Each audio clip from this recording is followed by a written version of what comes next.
ایک غریب آدمی بدو رات کے وقت وہ کہیں بیچارہ صبح سے چلا تھا، مدینے پہنچتے اسے رات ہو گئی. اس نے ڈرتے ہوئے نا خیمہ ہی باہر لگا لیا. جہاں رات ہوئی نا آدھی رات کو کوئی 1-2 بجے سمجھ لے پہنچا مدینے تو اس نے باہر نے خیمہ لگا لیا. بیوی اس کی امید سے تھی، بچے کی ولادت کا وقت قریب آ گیا، بیمار ہو گئی. اس نے خیمہ لگایا، بیوی اندر ہے. حضرت عمر فاروق گشت پہ تھے رات کو، ساتھ ایک غلام تھا. حضرت عمر فاروق رضی اللہ تعالیٰ عنہ کہنے لگے وہ آگ جل رہی ہے تھوڑی سی، پتہ کرو کون ہے. تو آپ کا غلام پتہ کرنے گیا تو بدو نے ڈانٹ دیا، کہنے لگے جاؤ تمہیں کیوں بتاؤں. حضرت عمر خود گئے، کہنے لگے مسافر بھائی بتا تو صحیح. کہنے لگا جی چھوڑے، میں آپ کو کیوں بتاؤں، میں کون ہوں، کیسے آیا ہوں. فرمایا خیمے کے اندر سے کراہنے کی آواز آتی، کوئی درد سے چیخ رہا ہے، بتا ہمیں بات کیا ہے. کہنے لگا جی میں فلاں بستی فلاں علاقے کا ایک غریب ہوں، امیر المومنین عمر فاروق سے ملنے آیا ہوں، اور رات ہو گئی ہے تو یہاں خیمہ لگایا ہے، صبح میں ان سے مل کے چلا جاؤں گا. تو رات کو تکلیف دینا پسند نہیں کیا، تو میری بیوی امید سے تھی، اب بچے کی ولادت کا وقت قریب ہے، پاس کوئی نہیں. حضرت عمر کہنے لگے تو ٹھہر میں ابھی آیا. چہرے پہ نقاب ہے، اسے بتایا نہیں میں ہی امیر المومنین. عمر دوڑے گئے، اپنی زوجہ سے کہنے لگے اگر تجھے بہت بڑا اجر مل رہا ہو تو حاصل کرے گی. کہا کروں گی. تو کہنے لگے چل پھر میرے ساتھ، بہت بڑا اجر ہے. ایک دوست کے ہاں ولادت کا وقت ہے، ضرورت کی چیزیں ساتھ لے لو. اس عورت نے تھوڑے دانے لے لیے، گھی لے لیا. حضرت عمر سے کہنے لگی لکڑیاں اکٹھی کر لیں. امیر المومنین کونسلر کی بات نہیں بتا رہا آپ کو، میں آپ کو ایم پی اے کی بات نہیں بتا رہا، ایم این اے کی بات نہیں بتا رہا، جو 10 گاؤں کو ملا کے چیئرمین بنا اس کی بات نہیں بتا رہا، اس کی بات بتا رہا ہوں جو 22 لاکھ مربع میل کا حکمران ہے. اس کی بات بتا رہا ہوں جو گلی سے گزرے تو شیطان رستہ ہی بدل جاتا ہے. اس کی بات بتا رہا ہوں جس کے بارے میں میرے مصطفیٰ کریم صلی اللہ تعالی علیہ وآلہ وسلم نے فرمایا میرا عمر تو وہ ہے کہ 950 سال حضرت جبریل بھی اس کی شان بیان کریں تو عظمت ختم نہیں ہوتی. اتنا بڑا شخص. حضرت عمر نے لکڑیاں اکٹھی کی، اینٹوں کا روڑے لے کے چولہا بنایا، پہنچ گئے.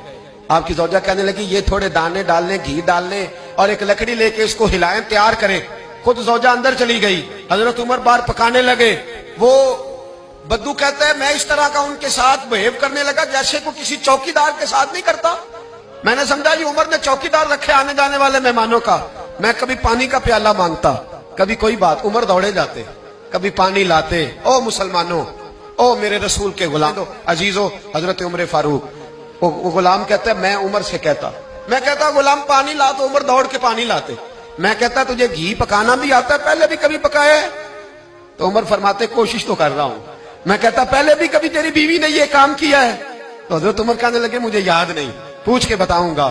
کہتے کیا رنگ تھا، کیا انداز تھا، کیا مصطفیٰ کی تربیت تھی، کیا انداز حضور نے سکھائے غلاموں کو. یہ کس طرح کا امیر ہے کہ یہ ہنڈیا پکا رہا ہے، پھونکے مار رہا ہے ایک غریب کے لیے، دیہاتی کے لیے جسے جانتے بھی نہیں.